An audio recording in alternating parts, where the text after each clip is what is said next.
Today, I'm happy to chair this seminar of this series.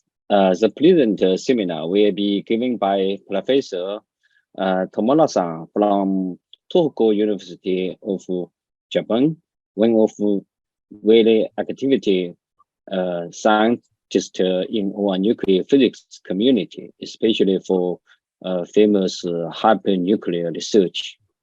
This seminar series is hosted by Fudan University as well as Shanghai Research Center for Theoretical Nuclear Physics. The seminar is also co-organized by the Journal of the Nuclear Science and Techniques, as well as its Chinese edition, Nuclear Techniques. The seminar is also broadcasting by the Koshare.com and open for the nuclear physics community. Today, so we are really happy to invite Professor Tamura to give a talk for the challenge at J-PARC to solve the hyperon puzzle in neutron star. Before the talk, let me briefly introduce Professor Tamura. Tamura is a professor in the Department of the Physics, Tohoku University, and Advanced Science Research Center of Japan Atomic Energy Agency. He got a PhD at the University of Tokyo in 1988. After being an assistant professor at the University of Tokyo and an associate professor at the Tohoku University, he took the current professorship since 2004. His main research interests lie in various branches of the experimental nuclear physics, and he is one of the worldwide leading experts in hypernuclear. He used to be the deputy director of the Physical Society of the Japan, so-called the JPS, and the chair of the Nuclear Physics Forum of Japan. And currently, he hosts a number of the Science Council of the Japan. So far, he has published more than 300 articles and received many honors, including like Nishina Memory Prize. So today, he will talk about a topic for the hypernuclear, especially to relate to the hyperon puzzle in neutron star. So let's welcome Professor Tamura. So please. Okay, thank you very much for a very nice introduction, and I'm very, very happy. Thank you for the invitation to such a nice seminar, and I'm happy to see many, many people connecting to this Zoom seminar.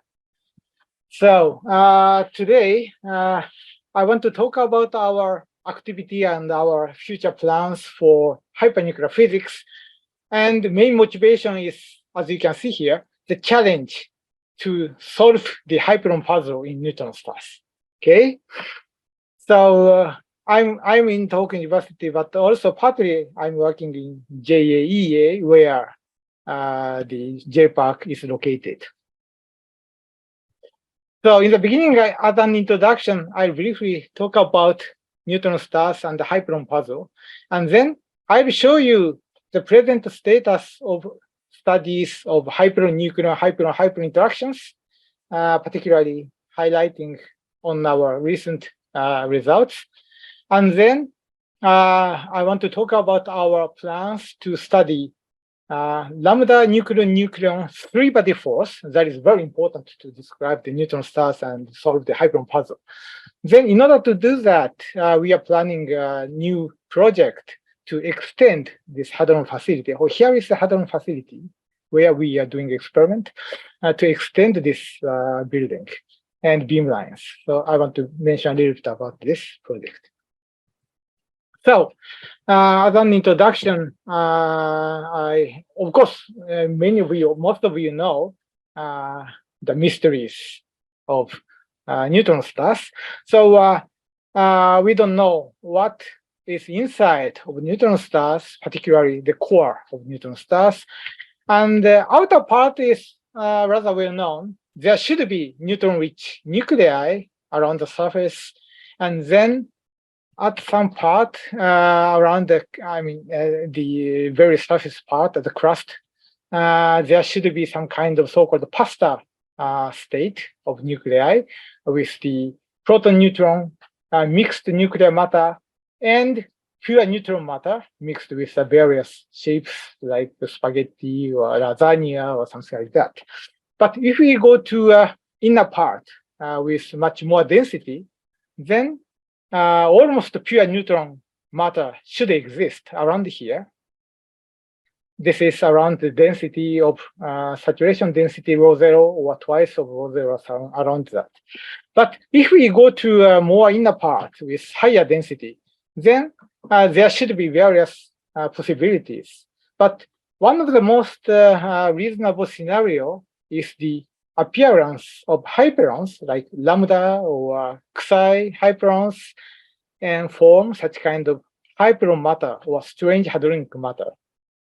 But nobody knows. And some other people, some other theorists conjecture that at some part of the center of the core of the neutron star, the quarks are deconfined, and there should be such kind of deconfined quark matter, and that can be a state of the color superconductivity. But nobody knows what happens inside of the neutron stars. So anyway, this is a very interesting object because it is very new types of matter which stably exists in the universe like this, but our humankind has never understood yet.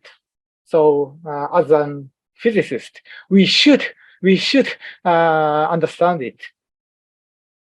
So as a nuclear physicist working for hypernuclear physics, I'm very interested in this hyperon matter, but we don't know this is really existing or not. So one of the most reasonable scenario of the baryon fraction inside of neutron star is like this. Okay, this horizontal axis shows the density, and it shows the various baryon fractions. Of course, around the surface, only neutrons and a very little fraction of proton and electrons should exist. But we know that, and if we ignore the baryon-baryon interactions, and if we just believe the Fermi gas model, very simple Fermi gas model, then we can easily calculate that if we go to around 5 or 6 times of rho zero, then the Fermi energy of neutron exceed the mass of lambda, so that neutron spontaneously changes to lambda at around 5 or 6 times of rho zero in the Fermi gas model. But we know that lambda hypernucleus exists, and the lambda nucleon interaction is rather not very strong but attractive. And potential depth, nuclear potential for lambda is known to be 30 MeV. So using this, calculation shows that lambda should appear around twice of the rho zero. It's rather outer part, not very inner part, around here, I don't know where, yeah. Then if we go to a more inner part with higher density, then Xi minus should appear, and Xi has 2 strange quarks, so that it's more difficult to produce. But because of this negative charge, if you can produce a negative charge baryon, then proton can also allowed to exist because of the total charge neutrality, so that we don't have to use electrons to cancel proton charge. Then, in this reason, Xi minus is easier than other hyperons to appear. And Xi zero appears later. And but it also depends on the interaction. And Xi hypernucleus was not observed for a long time, but very recently we found several events of Xi hypernucleus bound state. And binding energy is around 15 MeV, not binding energy, sorry. The potential depth is around 15 MeV. So that Xi minus should appear around here. And Xi zero appears later. And for sigma, sigma is of course lighter than lambda because it has only one strange quarks. But our experimental data suggests that sigma nuclear interaction is repulsive, rather strongly repulsive. And if we assume this is plus 30 MeV potential, I mean sigma potential, nuclear potential, then sigma minus may not appear, should appear at a very, very high density. So this is one scenario. But anyway, as I said, this scenario is very sensitive to the hyperon-nucleon interactions. So our hypernuclear physicists are trying to, measure this interaction strength or potential depth. So this sigma case, we know this is repulsive, but we don't know how strongly repulsive. And for Xi case, we very recently found this is around minus 50 MeV minus attraction, but we didn't know this for a long time. But anyway, we have to know the hypernuclear and also hyper interaction is also important, lambda interaction and the other interactions. Then, however, we now have a very serious problem called the hyperon puzzle. There is a very big mystery. Because as I said, because of the very huge Fermi energy of neutrons in the neutron star, and as well as, and also attractive baryon force, lambda nucleon and Xi nucleon force, then hyperon should appear, as I said, around twice or three times of rho zero of density. But equation of state with hyperons becomes very soft. And the Fermi pressure cannot support the gravity pressure from outside to coming to the inner way. So that such EOS with hyperon cannot support a very massive neutron stars more than 1.5 times of the solar mass. Okay, this is well known. Any theorists can reach the same answer. But in older days, more than 10 years ago, all the neutron star mass observational data is around 1.4 solar mass or something like that, or lighter than that. And heavy neutron star data were very suspicious.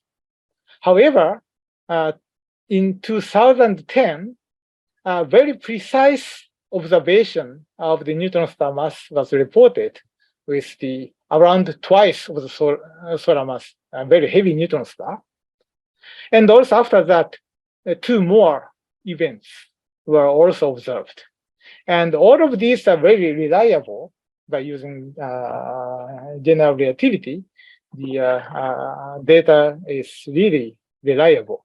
So it made us a very big shock, not only us, but many nuclear theorists, because this really, naive scenario of hyperon appearance is completely contradictory with the observation. So what does it mean? It means that our present nuclear physics framework or theory is rather phenomenological, and it is based on nuclear phenomena from normal nucleus. This is the density of the nucleus is always rho zero or lower than rho zero. So we have only nuclear force information of the nuclear matter with density lower than smaller than rho zero, but we have to calculate. We can calculate what happens at higher density. So this extrapolation to a higher density may be wrong. So because of this phenomenological framework of nuclear physics, we cannot probably predict. It doesn't have a prediction power for higher density nuclear matter. But we don't know how to do. It's a very difficult problem. If we can solve everything based on QCD, then maybe we can solve it. But it's extremely difficult and we can't do it at present. So in order to solve this problem, there are two possibilities. One is to think about, assume a very strong repulsion may appear between hyperon and nucleons at high density nuclear matter, in high density nuclear matter. Because we know there is a rather strong repulsive force, repulsive three-body force in nucleon. So in the same way, it is natural to assume that also for hyperon, three-body force, such a three-body force should be repulsive. Then if this three-body force repulsion is strong enough, then we can we can solve this problem.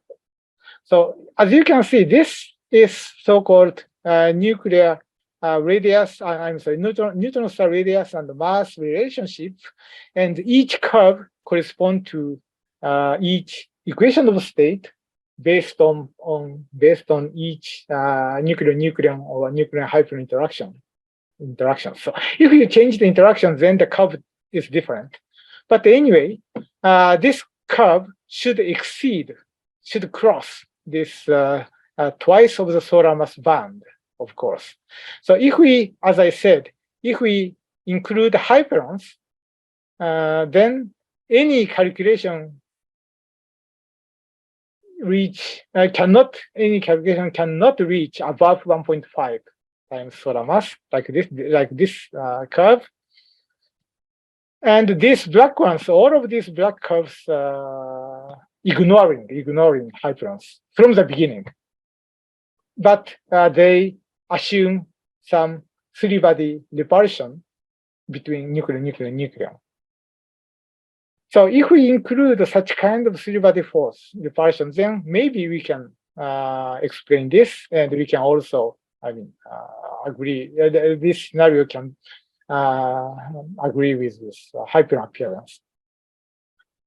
But anyway, such kind of three-body repulsion is just assumption, and there is no experimental evidence. So we want to, experimentally, we want to measure if this three-body force really exists or not. Another scenario is the appearance of quark matter, because if the confined quark matter appears, then as you can see here, the equation of state becomes hard, becomes stiff. And in some cases, the heavy neutron star can be explained by quark matter neutron star or quark star. So it is something like a hybrid star. At some density, the neutron matter exists, or some part of the neutron may be changed to hyperons, but at some density, they will change to the confined quark matter. Then we can explain this massive neutron star. But in this scenario, there are many assumptions or conjectures. So it's very difficult to make reliable prediction. But we can do this. For this scenario, we can do experiment from hypernuclear experiment, and we can say something about three-body repulsion. So anyway, in order to do that, we need very reliable information on the hyperon-nucleon and hyperon-hyperon interactions in the free space at first, and then also how this interaction changes in nuclear medium. But that we can do. Okay, then I want to talk about our recent studies of hyperon-nuclear and hyperon-hyperon interactions. So by using hypernucleus, we have been studying barium-barium interactions. So, but big subject for nuclear physics is how can we describe and understand nuclear force? Because nuclear force is so complicated because, of course, as you know, this is the strong interaction, but not between quarks, between the compound object with white color, mediated by white color meson, So in order to solve such kind of situation based on quark-quark interaction or based on QCD, it's really difficult. So that we have a meson exchange picture, but this is also, there is a limit. So of course, in order to describe it, there is a meson exchange picture first invented by Professor Yukawa. This Japanese nuclear physicists are very proud of him. And of course, Yukawa invented the one pion exchange picture to describe this long-range part of the interaction. And we now know that this long-range part, longer than 1.5 or 2 femtometer region, the potential curve is completely reproduced by one pion exchange. It's really successful. However, if we go to a shorter part, then this change, drastic change of the nuclear force can never be explained by such a simple model.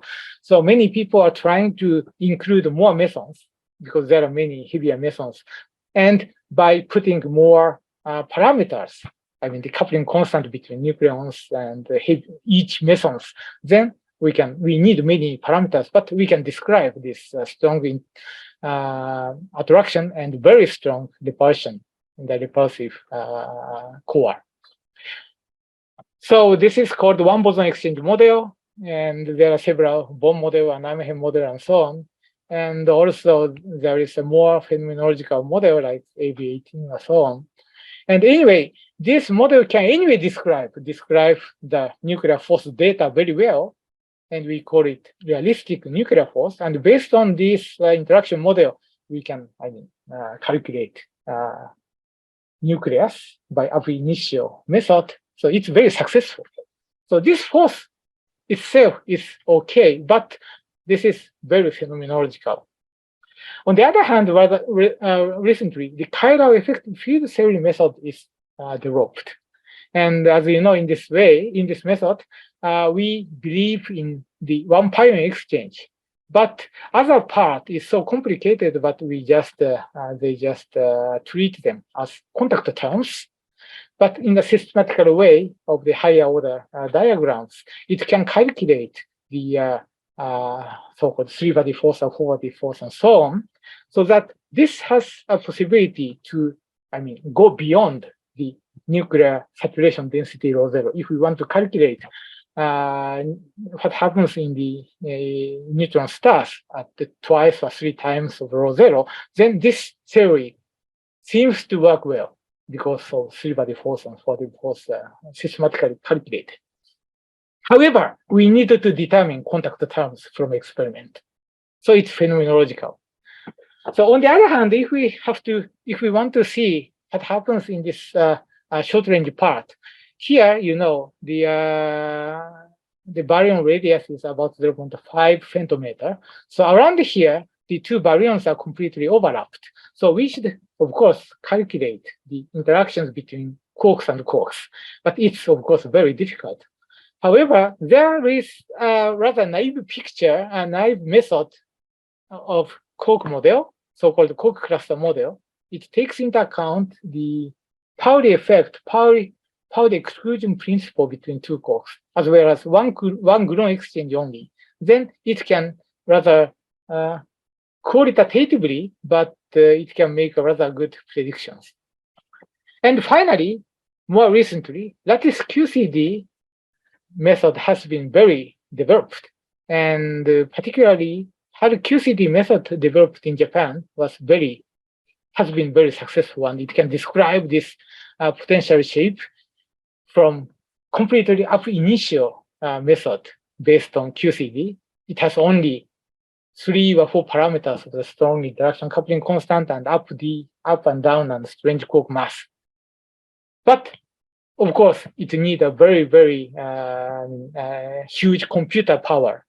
And also, even if we can calculate this shape from QCD, but we can't interpret the physical picture of the reason why there is such a repulsive core and why there is attraction here.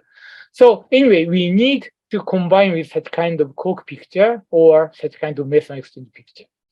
Okay, so in order to approach such a nuclear force problem, we are trying to extend the study of nucleon force into baryon octet force.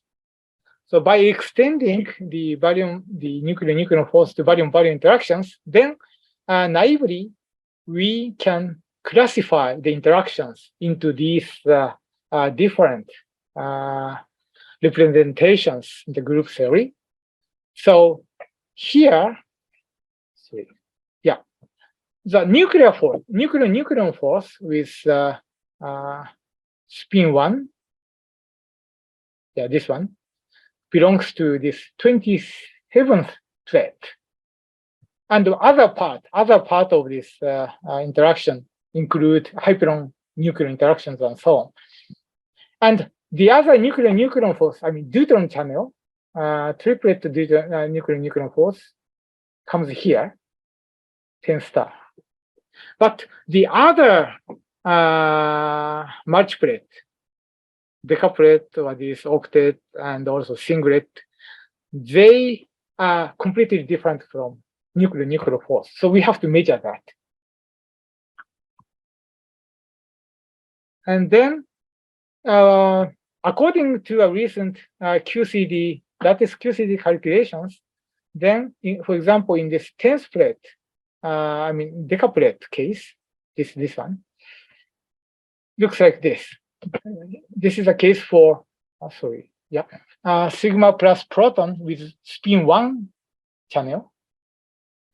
Then we can see there is a very, very strong repulsive core and very, very little attraction. It's very different from nuclear force. On the other hand, if we go to this singlet, this is a flavor singlet state. This corresponds to the so-called H diversion channel. And in this QCD calculation, there is no repulsive core, but there is attractive core, attraction core, like this. So that if we have two baryons in this channel, then it should fuse together. It fuses together to make the H diversion. So this is QCD prediction. So, but experimentally, such kind of QCD calculation should be, of course, confirmed. And in order to do that, we are trying. Okay. At J-PARC, we have recently done two experiments. One is this sigma plus proton scattering experiment to describe this, to understand if there is such a very strong repulsive core or not. So, okay, this blue one, this green one is just a copy of this, that is QCD result. But here there is a very nice guidance from Cook cluster model. According to Cook cluster model, this channel should have also a very strong repulsion, because as you can see in this spin 1 channel, sigma plus proton with spin in parallel, then, and both of them has two up quarks. So there is a large possibility that one up quark, and the other, one of the other up quark here, have the same direction of the spin and the same color, and also the same flavor up. Then these two should be, excluded with each other by Pauli effect. So it should make a very strong repulsion at short distance. So such kind of combination of Pauli blocked channel does not appear very much in the nucleon case, but in the case of sigma plus proton, such kind of combination appears with a large probability. So that is so that such kind of strong repulsion has been predicted since 30 or 40 years ago by this model. And recently, this is, confirmed by lattice QCD calculation. But of course, we want to confirm that by experiment. So that we did a sigma proton two-body scattering experiment recently. And I will show you the result later. Another interesting channel of this H-divergent channel of attractive core. Here, all these, up and down and strange quarks are combined to spin 0, and the total isospin and spin are 0. So in this channel, of course, we hope to see the 6-quark H-divergent state. So many people have searched for H-divergent since 1980s or so, but nobody observed it. But they were looking for weak decay of H-divergent because we believed H-divergent is lighter than 2 lambdas. But 2 lambda, the H-divergent may exist at rather heavier mass, in a resonance state of 2 lambda. So that in our recent experiment, we measured H-divergent decaying to 2 lambda particle because it may be a resonance state. So we did already experiment, and the data is under analysis. But anyway, in this case, there is no Pauli effect between quarks, and one-gluon exchange color magnetic interaction becomes attraction in this combination. This is also predicted by quark cluster model. Okay, anyway, in this way, we want to confirm this lattice QCD plus such quark cluster model predictions by experiment. But experimental data is very poor. So the best way is to study two-body scattering experiment. So nucleon scattering data are very, very rich. There are many points with wide momentum range, and also not only the angular distribution, but also the spin observables of various different types. And precise phase shift analysis has been done.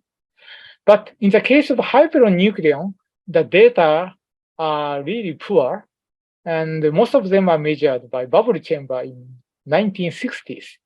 So the momentum region is rather limited, and the statistics are so poor, and most of them are only total cross-sections. The differential cross-section data is very limited, so that nobody can do phase shift analysis for hypernucleon case. So we want to do that.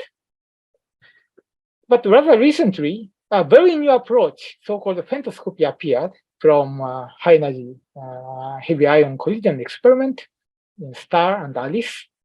So maybe many of you know already, in the high energy nucleus-nucleus or proton-nucleus, proton-proton collision, here the two particles may exist in a very short distance in the beginning. And if we measure the two particle pair with small relative momentum, very small relative momentum, then this distribution of this correlation should have the information of the interaction, and it can be written in this way. If we determine this source function, then we can predict, depending on the interaction, attraction, or repulsion, we can calculate how this correlation function should be. Okay, this correlation function is just the probability of these two particles divided by the probability of two particles but picked up from different events. So of course, if there is no interaction, it should be always 1. And there is attraction, it should go up like this at low energy. And it is repulsion. If it is repulsive, it should go down. But of course, in the case of lambda, this is the identical particles, so it should be lower from Pauli effect. But this result shows higher than this Pauli effect prediction, so that it means lambda interaction seems to be weakly attractive. But in this sigma xi minus proton case, it looks very attractive. And compared to the Coulomb effect, it means that strong interaction between X minus proton is very attractive. Okay, this method is really effective, and but this is particularly important, effective for very low energy part of the interaction, low momentum region of the interaction. Okay, anyway, this shows my personal view of the present status of the barium-barium interaction. So, of course, in the NN case, scattering data is really rich, many points with various observable and phase shift analysis has been done. And also, we can use various nuclear data of about 3,000 nuclei. And if the nuclear theory is developed, then these two can be completely combined, completely connected. And in the case of femtoscopy data, proton-proton femtoscopy correlation is used as a reference to describe this source function. So in the case of hyperon-nucleon, scattering data is, as I said, very sparse. And rather recently, Jefferson Laboratory class experiment reported a total class new data of rather high statistics very recently here. So now I think we have two stars. But nuclear data is better because we have 40 hypernuclear data with many levels, schemes, and so on. So if nuclear structure theory is developed, then we can extract lambda nucleon two-body interaction from hypernuclear data. But sigma nucleon case, it has been rather poor. And sigma hypernucleus is not observed except for one exception, helium-4 sigma. In the case of Xi-N, cascade N, there is, of course, no scattering data, and the nuclear data is also very, very poor. And the lambda case is similar. There is only one data, so-called Nagara event, but this is the only event. Oh, and also, femtoscopy is now trying to increase this statistics, and maybe in a few years, they will provide very good accuracy data here. But anyway, in this situation, due to the difficulties of hypernucleon scattering, because of the short lifetime of hyperon, we can't make the scattering experiment well. So hypernucleon hyper interactions have been studied based on using flavor SU3 symmetry by using rich NN interaction, and also using hypernuclear data. But also this is not, it is also poor.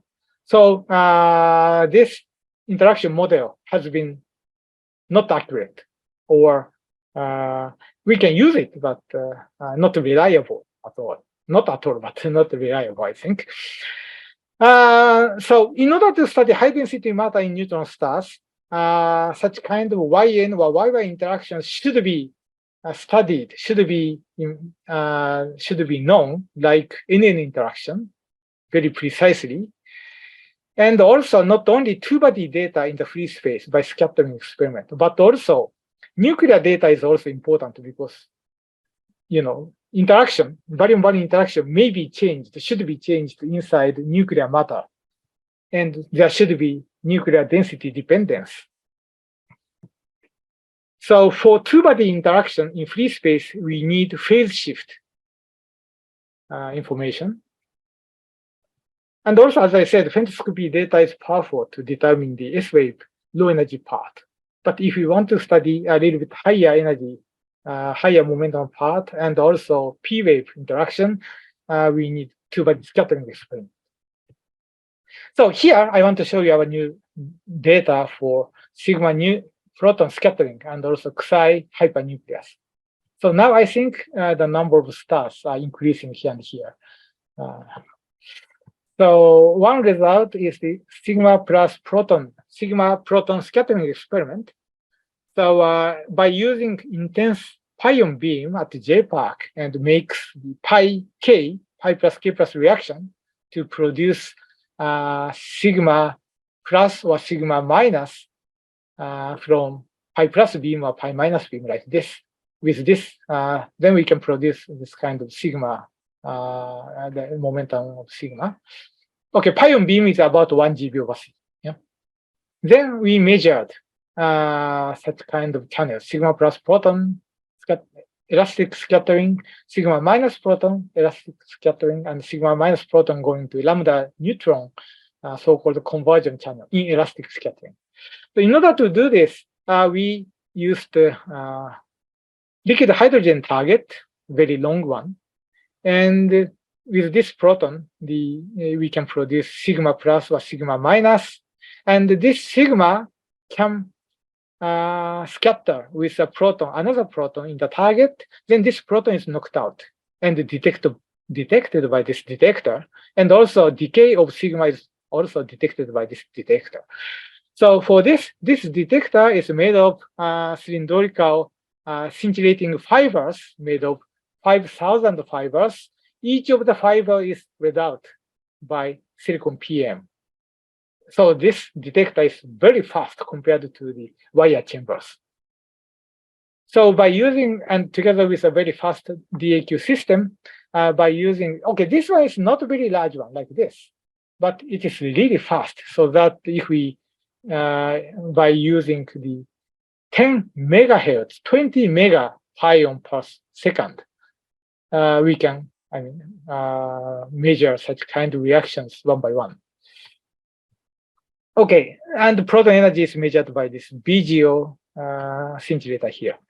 So as a result, this is the differential cross-section for sigma minus proton elastic channel with for different sigma momenta. So the error bar is really good, really small, these black ones, compared to the previous experiment for this red one. The statistics is about 100 times better than the previous experiment. So we can compare this result with various interaction model. It seems that the chiral EFT field theory extended to hypernucleon sector seems to agree rather well to the experimental data. And also this blue one is Cork model prediction, Cork model interaction. So Cork model interaction is more stronger. It gives a larger cross section, but anyway, not so bad from the experimental data. However, in the meson exchange model by Nijmegen group, so-called ESC model, predicts like this. So this model doesn't agree with the experiment. So in this way, this data can really, check the quality or the validity of the nucleon baryon interaction models. But anyway, it is useless to say which model is good or not. Anyway, by using our new data, then theorists are now trying to update or completely make a new version of the interaction models by using our data. So we don't have to compare here and comment very much. So anyway, this is the conversion channel, sigma minus proton lambda n. So also, okay, as you can see here, the situation is similar. The only meson exchange picture, Nijmegen interaction doesn't agree with the data. But in the case of sigma plus proton scattering channel, where, as I said, Cork-Pauli effect should make the very strong repulsion, then the data agreement is very interesting. Cork model prediction, this blue one, seems to overestimate the cross-section. And also chiral effective field theory prediction is also overestimating, and the angular dependence is different. However, Nijmegen model, this green one, seems to be consistent. The situation is completely different. Okay, I don't know why, but it's very interesting. So anyway, the data is really important. Any theoretical models are reliable, you can say. So here we tried to make the phase shift analysis to extract the phase shift in this sigma plus proton channel. So this is the sigma plus momentum, and this is the phase shift. And in this analysis, we assumed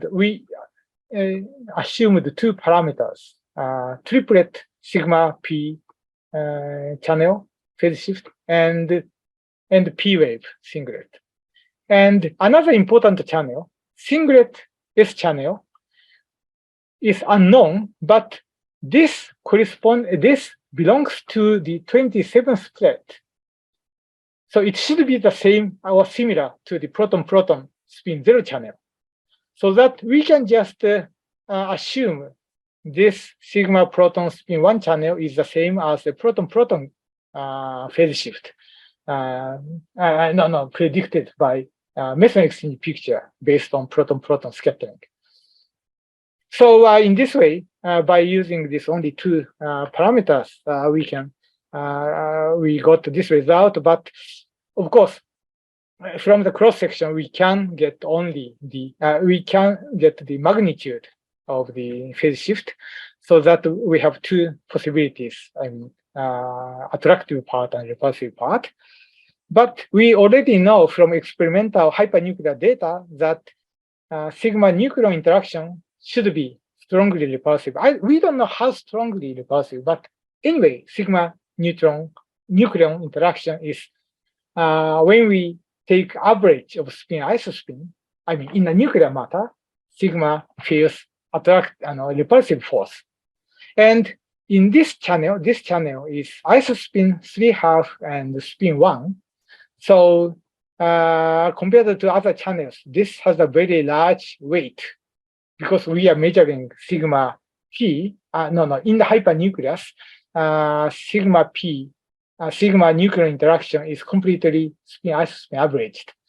So average interaction should be repulsive from hypernuclear data, and the largest contribution is coming from spin 3/2 and spin 1 and isospin 3/2 state of this channel, which we measured here, so that we can safely say this channel should be repulsive.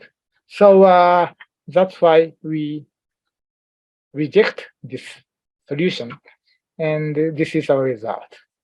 And compared to this, compared to the meson exchange prediction, it looks rather well agreed, but the Cork model prediction is overestimated because it has too strong repulsion. And in this meson exchange picture, they included the effect of the short-range repulsion based on Cork model, so that it is not pure meson exchange model. It includes the effect of the Cork Pauli effect. So it's reasonable. Anyway, if we compare this with the proton-neutron singlet nuclear force phase shift, then you can say like this: in the same momentum, the sigma plus proton has much repulsion here. So it means that the repulsive core is larger, higher, or wider. Okay, this is one of our recent very good results. And we found that recent lattice QCD result is consistent with this. So, okay, I'm sorry, I'm talking too slowly. We have many things to talk. Okay, next, I rather quickly show you the other result of double strange system. Okay, this is nucleus, hypernucleus. So we used K minus K plus reaction at the J-PARC and produced Xi minus in this reaction. And we installed emulsion, stack of emulsion sheet here. Then Xi minus stops in the emulsion and captured by nucleus in emulsion and emit atomic X-rays, and finally it is absorbed by nucleus by this reaction, and the two lambdas are bound in one of these fragments, nuclear fragments. It is called double lambda hypernucleus, or two different fragments. It is called twin lambda hypernuclear event. So by collecting these events and looking at what's happening inside of this emulsion by microscope, then we can determine the mass and the binding energies of these double hypernucleus, or this initial state of Xi nuclear bound state. So this experiment was finished in 2017, but in these 5 years, we have been analyzing these emulsions, huge amount of emulsions. And recently, the first stage emulsion analysis has been finished. Then we observed 33 events of double hypernucleus like this or this. And together with the previous KK experiment, where we observed 14, then now we have about 50 samples of double hypernucleus. But in order to completely assign the nuclear species, nuclide, and reactions completely well, it is rather difficult. And so this is one of the very good results. When Xi minus, okay, in this experiment, we measure the track of Xi minus by using silicon strip detector here. And we predicted, we know the position where Xi minus is injected on the surface of the emulsion. So then we can only search for this predicted area by microscope. So it makes the efficiency of the microscope scanning very, very fast. So then this is the predicted Xi minus track, and then we found the track, and by microscope, we just follow this track, and we found there is some reaction here. So two tracks here and here goes here and decays again like this, or disintegrate again here and here. So it means these two tracks are hypernuclei, and from this decay, we found that this is helium-5 lambda and this is beryllium-10 lambda. So it means that this initial state should be carbon-15 Xi. This is the event where Xi minus is stopped and absorbed by nitrogen atom in emulsion. And from this track range, the length of these two hypernucleus track, we measure the kinetic energies of these two hypernucleus. Then we can determine the mass of this initial state, carbon-15 Xi, and the binding energy of this carbon-15 Xi. Then we found this is 1.27 MeV with very precisely with no ambiguity. So this is the first determination of the completely unique determination of the Xi nucleus bound state binding energy. So after this observation, we also observed another event like this. It is called Irrawaddy event, discovered by our Myanmar's collaborator from Myanmar. And also, we also observed another event here. These two are very interesting because the binding energy is really deep, very deep.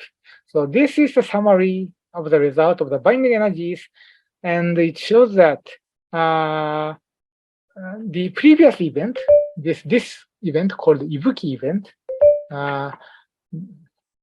is here, and it is consistent with this previously observed Kiso event, but there are two possibilities depending on the hyperfragment can be in the excited state and decays by gamma ray emission. So we can't determine which is correct. So it means that probably there is a state here. So there should be probably Xi in the p orbit, p Xi state here. Probably this is also. But these two events, this and this or this, are really deeply bound, this and this. So we should say there is another state here. Probably this is the S orbit, Xi in S orbit state. So then, if this interpretation is correct, then we can say this potential depth is 12 MeV or so. Okay, this is rather consistent with some of the previously predicted theoretical predictions like this. But anyway, this is the first determination of the Xi nuclear potential. Of course, we need more theoretical studies, but it's really important result. One interesting result is that we, in the beginning, before the experiment, we never imagined that S-Xi state is observed because Xi should be absorbed by nucleus by this reaction, by this nuclear absorption at d orbit or p orbit because of this interaction strength is rather large, the width of about 1 MeV from Nijmegen interaction prediction. However, if this is really S state, then it means that P state goes down to S state by X-ray emission. It means this strong interaction is really suppressed, very weak. So it is completely different from Nijmegen interaction prediction. Okay, anyway, we are also doing various different types of double strangeness nuclear systems. We are also measuring the X-rays of Xi atoms in this immersion experiment. We installed germanium detectors around immersion. And together with the immersion analysis, we picked up the Xi absorbed event only. Then the statistics is not very good, but background is really suppressed. But unfortunately, statistics is not enough to see the X-ray peaks expected in this region. But anyway, analysis is still going on. So as I said, each divergent experiment is also has been done and it's under analysis. And new experiment is now under preparation. This is the missing mass spectroscopy of Xi bound state of hypernucleus by K-Skippers reaction. For this purpose, we have just installed a new spectrometer. Okay, anyway. Okay, this is the present status. Oh, I'm sorry, I spent almost 1 hour. So then I want to talk about our future plan rather briefly. So I want to tell you how to study lambda NN three-body force. It is, of course, important, as well as two-body lambda n Xi n interactions. So as I said, this one, possibility of strong repulsion in three-body hyperon-nucleon forces that should be experimentally confirmed or tested. In order to do that, okay, this is just a description, explanation of three-body nucleon force. So as you know, there is three-body force by two pion exchange. This is called Fujita-Miyazawa type. It makes the attractive force. But only with this three-body force, the saturation density rho zero can never be explained. Together with two-body interaction of nucleon force and three-body attractive force, the saturation density, nuclear matter density will be much, much smaller than saturation density. So in order to explain the saturation density, we know that there should be repulsive, rather strong repulsion in nucleon three-body force, which is very effective in the medium and heavy nucleus. But origin of such three-body nuclear force is unknown, and it's only phenomenological. But we roughly know the strength of such kind of three-body repulsion. So in the chiral effective field theory framework, such kind of three-body repulsion is treated as so-called contact term, CD and CE, in the next to next leading order. Okay, this part is described by Fujita Miyazawa diagram. So we can also determine this from scattering experiment. But for this, we need some other method. So that in order to determine these two contact terms, of course, three-body scattering, three-body or few-body scattering data is important, but also use few-body nuclear systems. Then, if this interaction, these contact terms can explain the saturation density, reproduce the saturation density, then we can use it. But the such kind of study is still going on. So if we can do it, then by using such kind of three-body forces systematically calculated by effective field theory method, then hopefully it can be extrapolated to a higher density than rho zero to understand inside of neutron stars. But anyway, three-body force effect may be not clearly extracted from nuclear data because the nuclear process is so complicated and three-body effect, force effect is so buried in saturation density. But anyway, using this Hadron EFT, we can predict what happens in higher density. So we want to do the same thing for hyperon-nuclear nucleon case, but it seems difficult. But some theorists are already doing such studies by extending chiral effective field theory nuclear force to baryon-baryon forces based on flavor IC3 symmetry. Then some of the results shows that this is a single particle lambda potential. Lambda potential is around 30 MeV from experiment.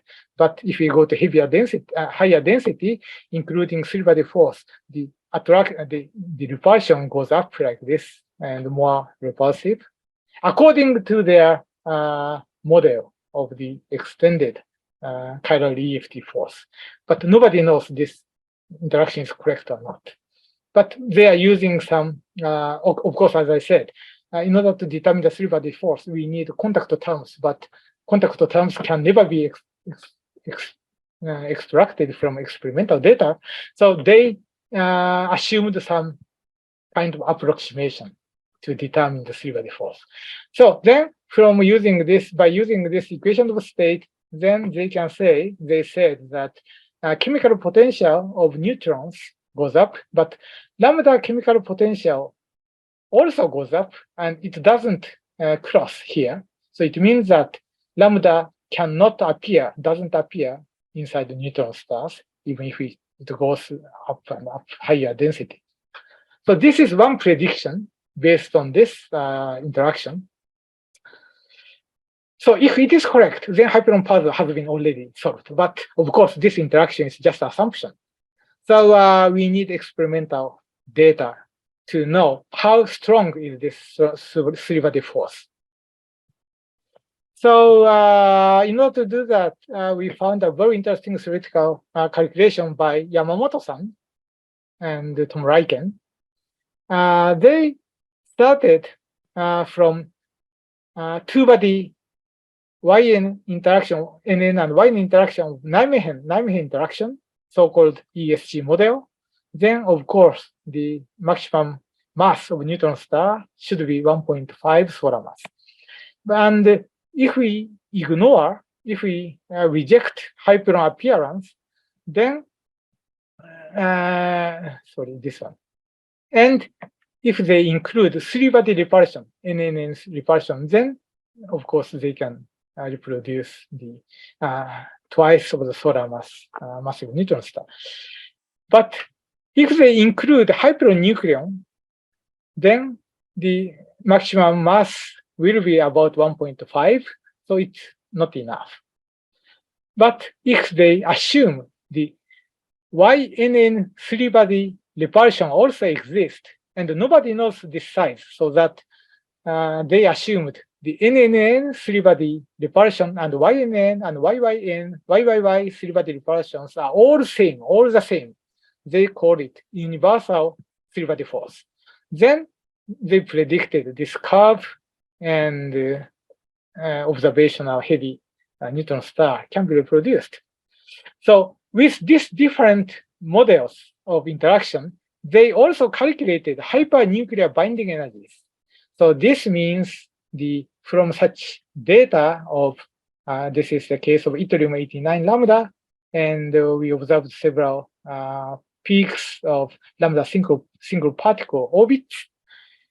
It means the lambda S state orbit is about minus 23 MeV, and it means that the potential depth of lambda is about 30 MeV.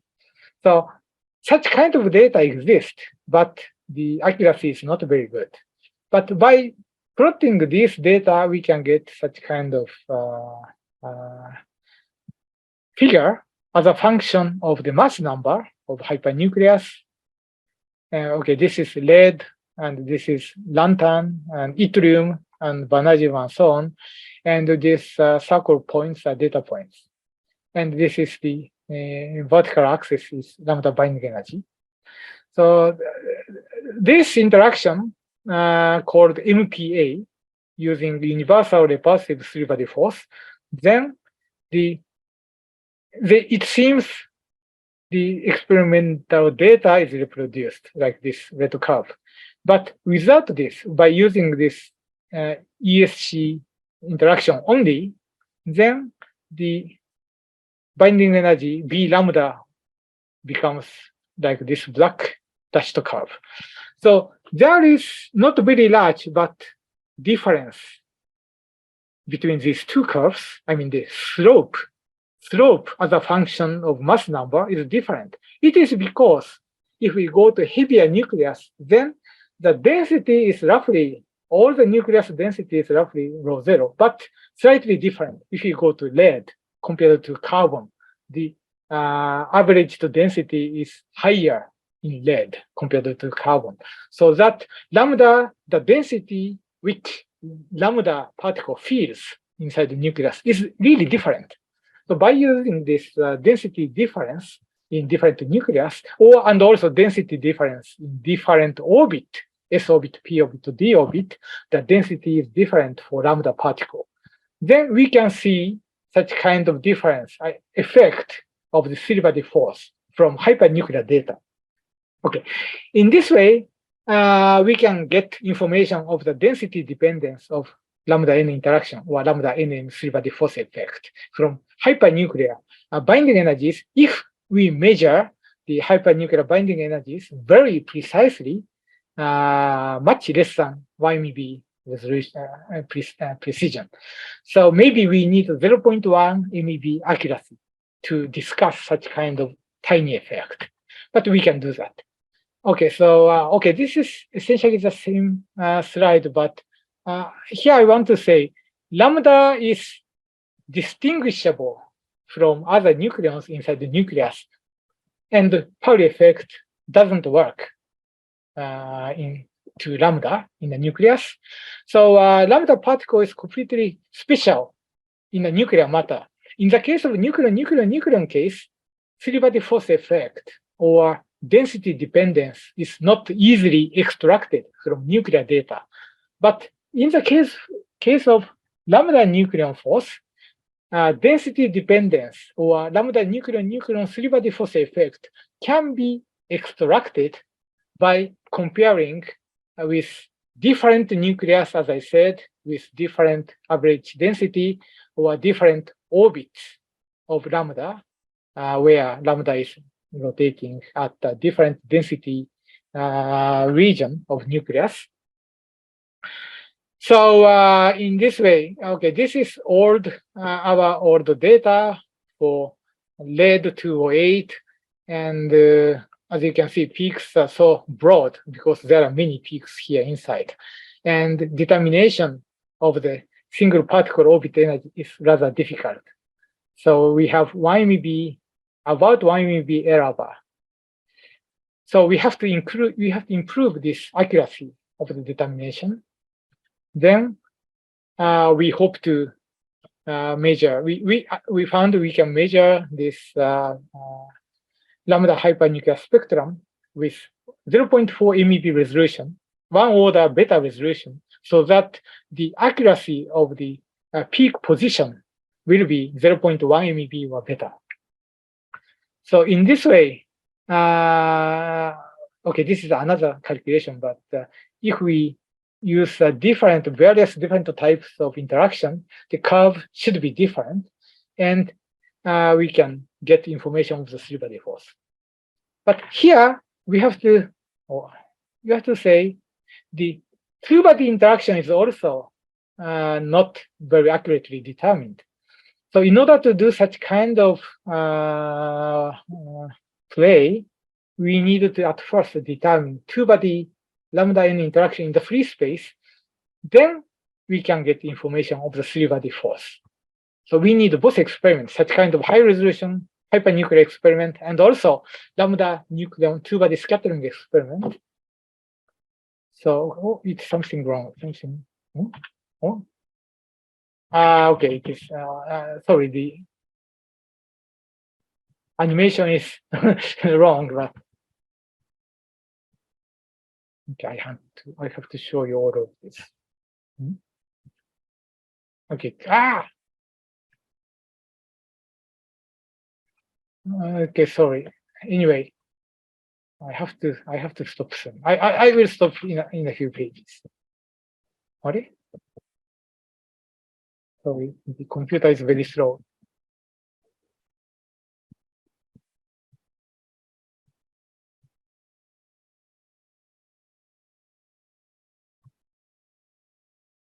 Oops. Okay, so in our scenario, so we measure, as I said, the lambda binding energy precisely for various lambda hypernuclei at the J-PARC and also Jefferson Laboratory. Where is the? I'm sorry, it's very slow. Okay, anyway. And also, we have to also take the high quality lambda nucleon, sigma nucleon scattering data here. And also, we have to also take the kaon nucleus or kaonic atom data, because there is a possibility that kaon condensates in the nuclear, in the neutron stars. Because kaon nucleon interaction is very, very attractive. Of course, kaon is very heavy, not easy to appear, but interaction is very attractive.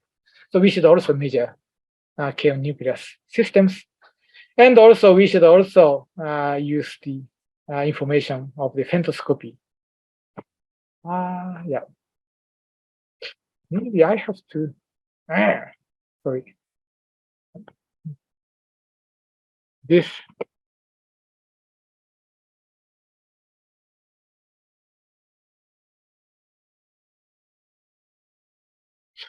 Okay, I found this. Laser pointer is bad. Okay, this is better. Yeah, it's okay. It's enough. So by using these two data, at first from high quality scattering data, we can make the realistic baryon-baryon interaction models based on chiral EFT model, and we should determine the contact terms. Then we can calculate, theorists can calculate hypernuclear structure very precisely. It is also a challenge, and compare with the experimental data of hypernucleus. And then we can determine the effect of the three-body force. And also here, lattice QCD result is also tested and used to make this realistic interaction. And finally, by combining this theoretical result, we can make realistic equation of state, including hyperons. Then we can calculate neutron stars. Then finally, we can compare this result with observational data of neutron stars. X-rays of the satellite observation shows the radius of neutron star, and also gravitational waves of neutron star binary mergers. Then we can compare the result of the calculation based on this equation of state. Then finally, we hope to reach the understanding of high density matter in neutron stars. It seems very difficult, but our field is going to this direction. not only at J-PARC, but also such femtoscopy and also Jefferson Laboratory and Daphne and so on. Okay, sorry. Then finally, I want to show you our facilities we are planning. So this is our present status of the Hadron facility, Hadron experimental facility at J-PARC. We have only one production target for secondary particles. Here the proton beam hits this gold target, and the pion kaon beams are produced and transported to essentially three beam lines, K1.8 and K0 beam line.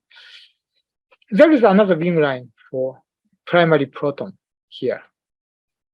So this is the present status, but this is not enough, so that we plan to extend this facility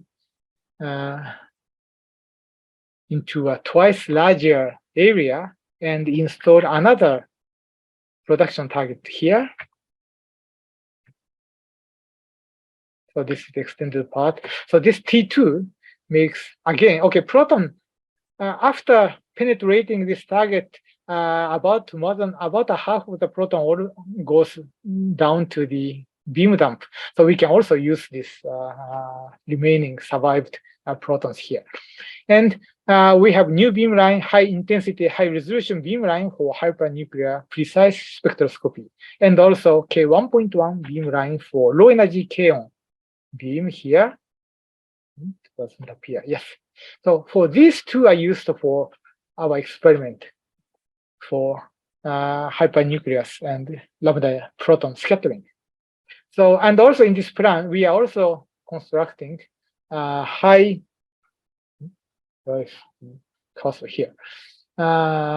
momentum kaon beam line for hadron physics, and also high intensity neutral kaon beam line for particle physics, kaon rare decay experiment.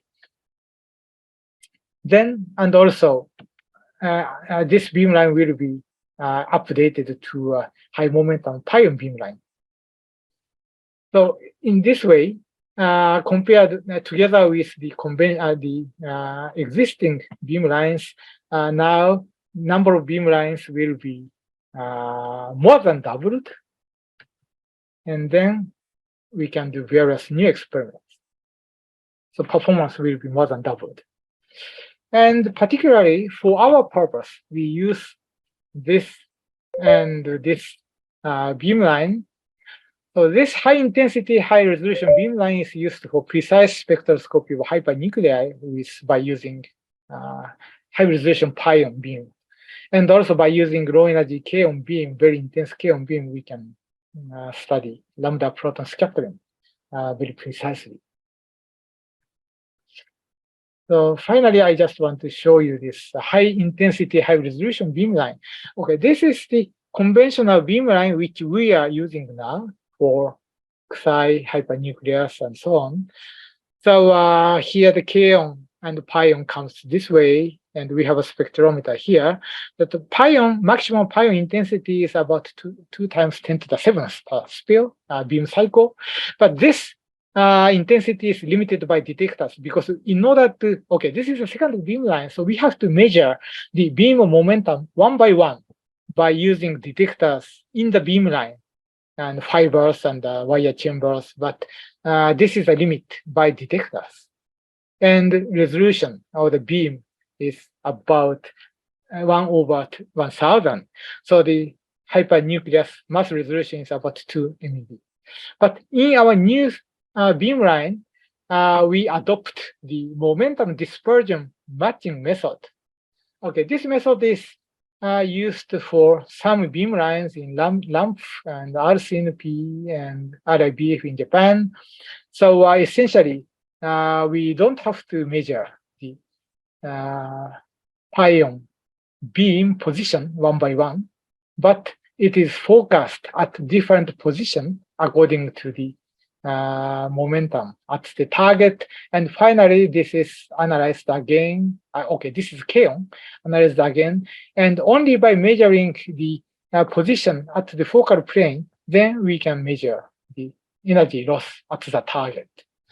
Okay, this momentum dispersion method is very useful but very difficult. And probably this 1 or 2 GeV beam is probably the first, not probably, this is the first trial to adopt this method. So, but we can do it. The pion intensity will be, available pion intensity will be 1 order higher. This is limited by the primary proton intensity, not by detector, because we don't have to measure the beam position in the beam line. And the mass resolution, the momentum resolution of the pion beam will be 10,000, and mass resolution of the hypernucleus will be 0.3 MeV. Then we can measure the, okay, I don't have to do that. The very precise lambda hypernuclear spectrum. Okay, I'm sorry, it's slow, I'm sorry. So, okay, in this way, here at the focal plane, depending on the hypernuclear mass, we can find a very narrow focusing point. So now we are only doing such simulations, but in principle, we can do this. We can design such kind of beam lines. So now we have to design details, and we get, okay, it's very expensive, but we get money, and we hope to start this experiment in several years, 6 years, 5 or 6 years from now. So finally, my dream is not a dream, but I want to tell you a rough possibilities of what happens, what we can understand in neutron stars. So in our J-PARC experiments, this new beam lines, we can determine the strength of lambda nucleon three-body force. It can be very strongly repulsive, or it can be weakly repulsive, or it can be no repulsion. Nobody knows. And if this interaction is very strongly repulsive, then we can explain the neutron star matter inside of the neutron star in hadron levels. And if this is very strongly repulsive, then hyperon never appear. We can explain the neutron stars only by neutron matter, pure neutron matter. But if it is rather weak, then partly the neutron should be changed to the hyperons. However, if this strength was found to be very weak or attractive, then it is completely contradictory with the observation of the heavy neutron star. The hyperon puzzle should never be solved by hadronic level. So I think it is the evidence for quark matter. Quark matter is really realized. This is the only way at present to explain in the case of weak or zero repulsion of the lambda NN force. So if this is the case, the inside of the neutron star should be some part is already deconfined quark matter. So this is probably like this. In this quark phase diagram, we know that this part is crossover, and people are now looking for this critical point. But also in this part, nobody knows what's happening here. And some people say this is really the phase transition takes place here. But it can be also a crossover between here and here. And even in a very low density, twice or 3 times of rho zero, the baryons are sometimes overlapped with each other. And partly the quark deconfined matter may be realized partly inside of the nucleus. And gradually it goes to real quark matter. So if inside of the neutron star, such kind of situation, such quark deconfined part will make the repulsion and make the equation of state stiff. So that if we can take into account such kind of crossover change from hadronic level to quark level, if we can calculate such kind of change, then and compared with the experimental observation data, then we can say the neutron star really contains quark matter inside. So if so, the quark matter may begin to appear at a very low density. So if this is the case, we can get very good information from fair CBM experiment. And in future, in J-PARC, we have a plan to do a heavy ion acceleration. Then also we can also study high density matter. So we hope to directly produce the various different density of quark matter or quark hadron mixed matter by experiment. Okay, this is my dream. Okay, thank you very much. And I spent about 1.5 hours, sorry. Okay, this is a summary. Solving the hyperon puzzle is one of the most important but challenging tasks in nuclear physics, I think. The study of YN and YNN interactions is a key to this program. And J-PARC has recently succeeded in a sigma proton scattering experiment, which has revealed a strongly repulsive core between sigma and proton. And Xi hypernuclear events are also observed in immersion, and it indicated that significant depths of the attraction exist in the sigma Xi nuclear potential. And in order to investigate lambda NN three-body interaction, precise hypernuclear spectroscopy data and also high-quality two-body lambda proton scattering data are necessary.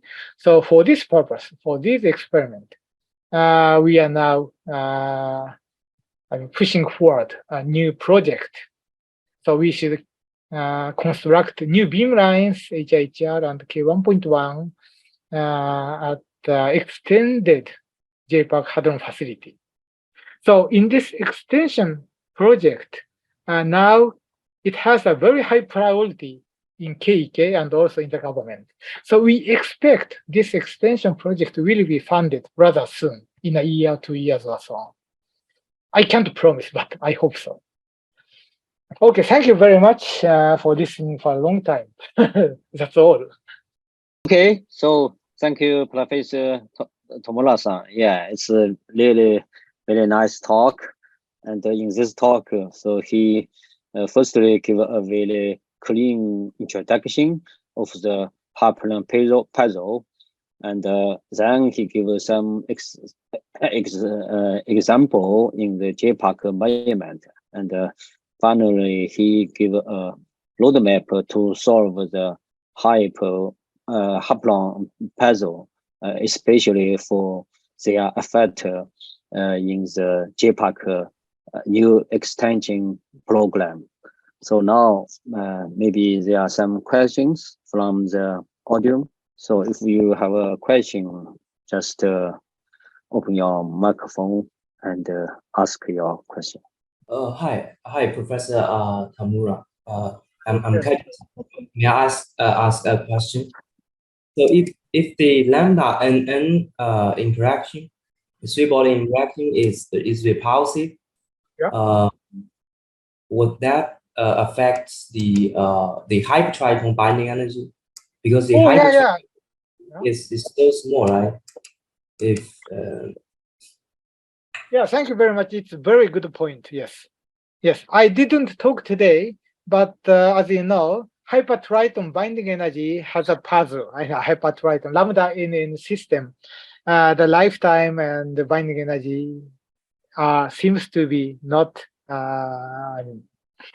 consistent. But experimental data I have from Alice and Star also changed, and the situation is still not clear. But anyway, lambda NN system, hypertriton binding energy and lifetime should be very precisely determined, and probably main part of the hypertriton interaction comes from two-body force, but there should be three-body force effect.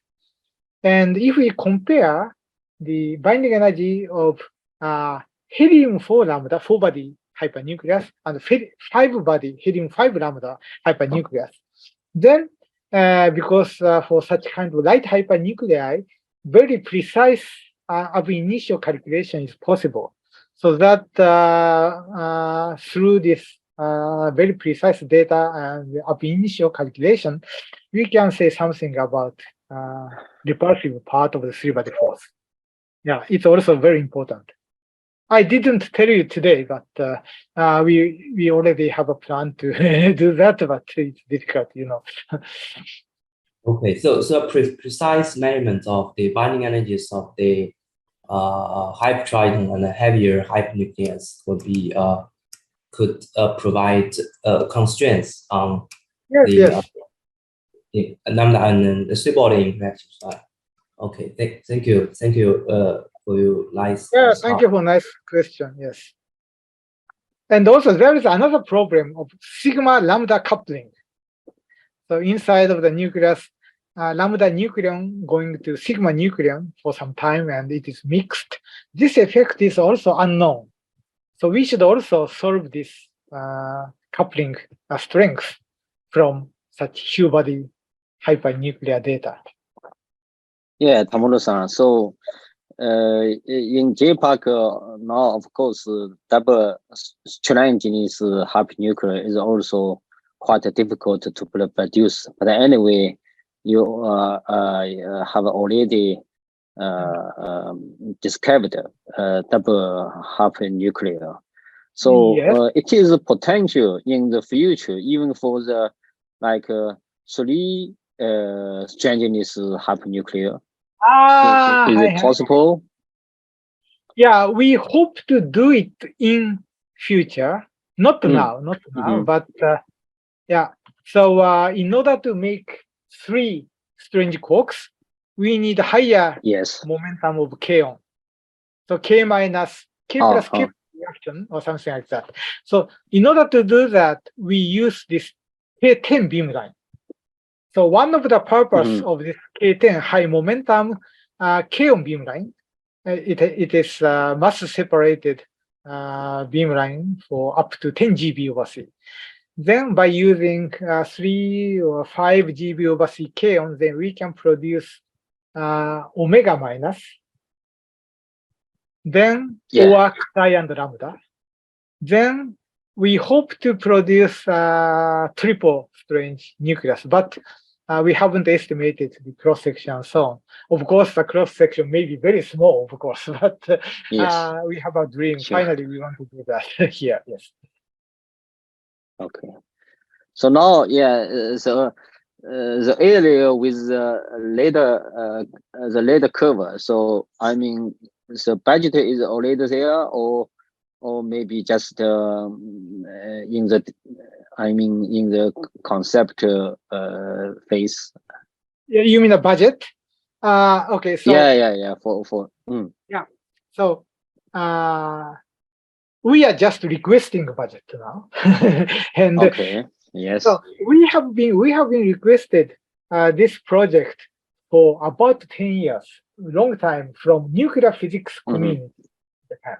But finally, KK should decide, and KK is a very big organization, and KK is also have to spend money for B factory, or they are also having the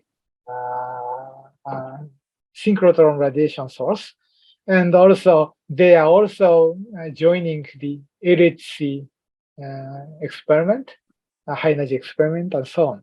So, and also they are doing neutrino experiment. Then KK has other project which has higher priorities than this. So that's why we have been waited for a long time.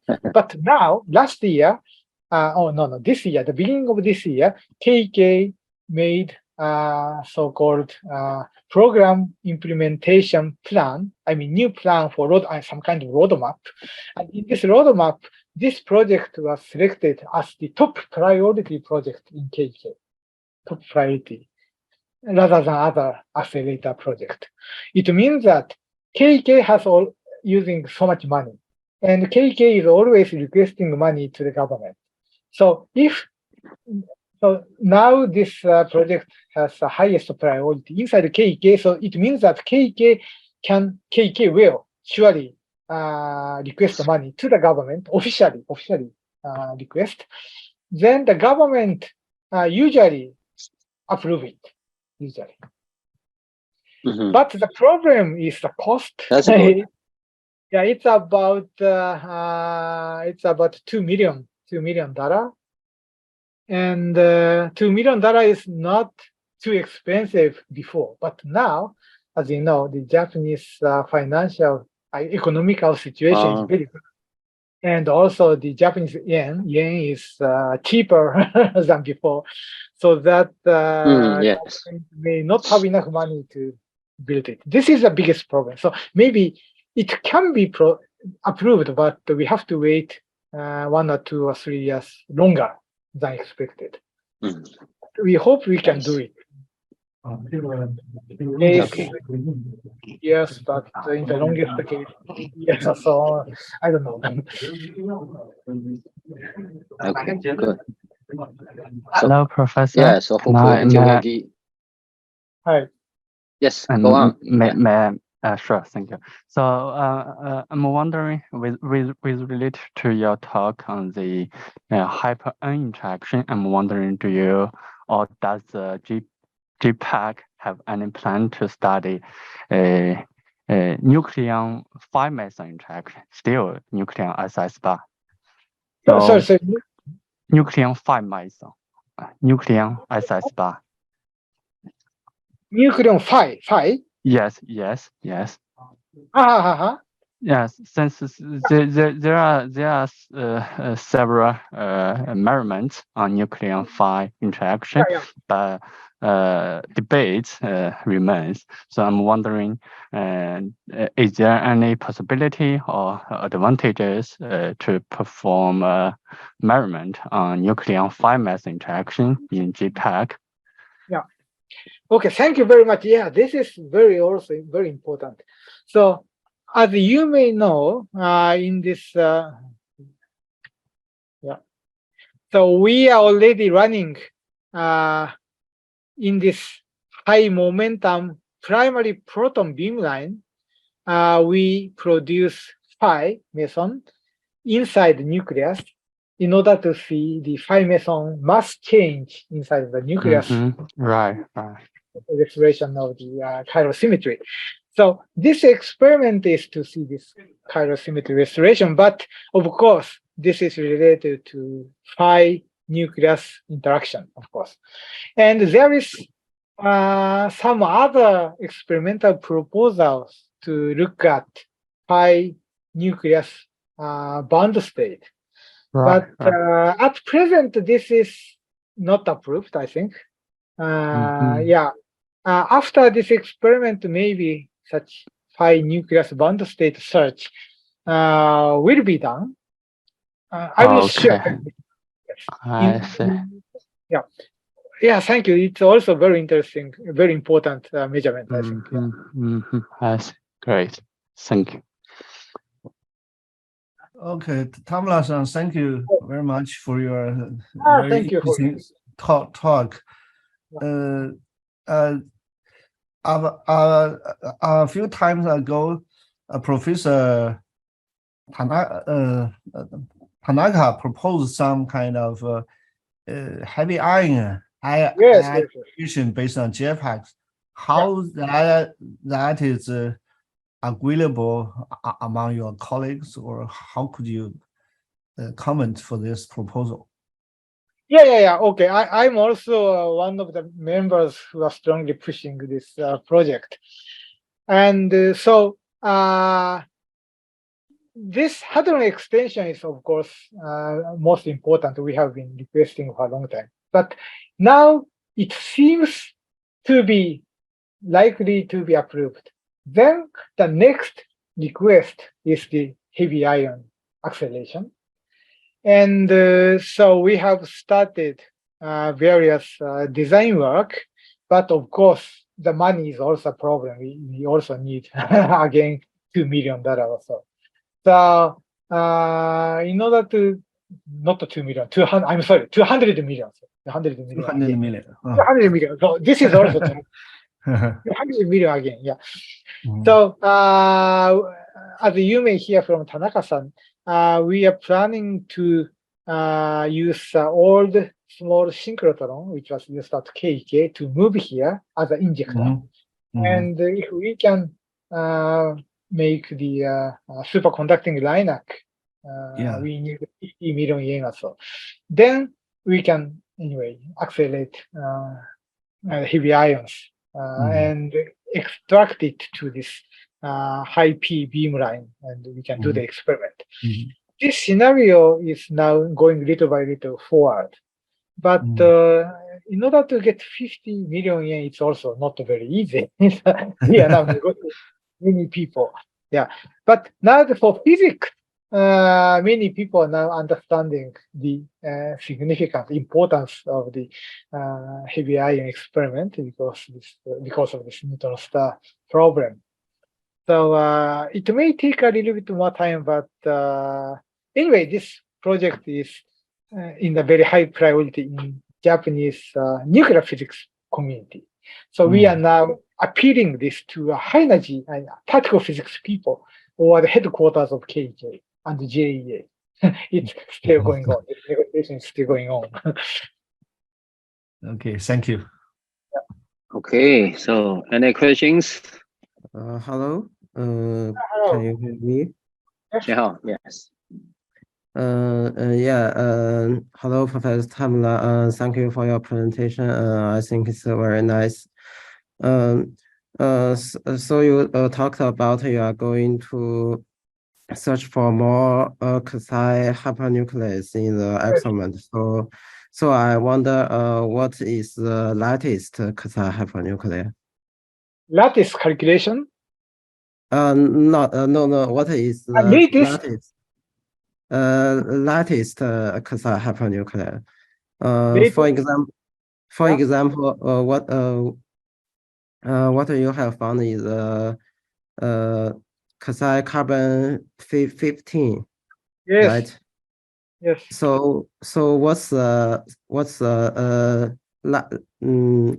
lighter quasi-hypernuclear? For example. Yeah, thank you. It's a very good question. We have what is that? I'm sorry, I don't remember well. A lighter one, lighter sample, lighter quasi-hypernucleus. What is that? This is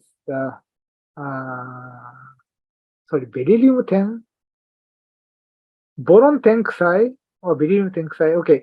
Anyway, we have one different lighter quasi-hypernucleus. And maybe if this immersion analysis is still on the way. So we are going to change the microscope scanning method, and we will search for double hypernucleus, quasi-hypernucleus again for all the immersions. So then we hope to observe several more new types of quasi-hypernucleus. But anyway, you know, the atoms in the light atom in immersion is carbon, nitrogen, and oxygen. And heavier one, silver and bromine, they are too heavy, so we can't identify the nuclear species.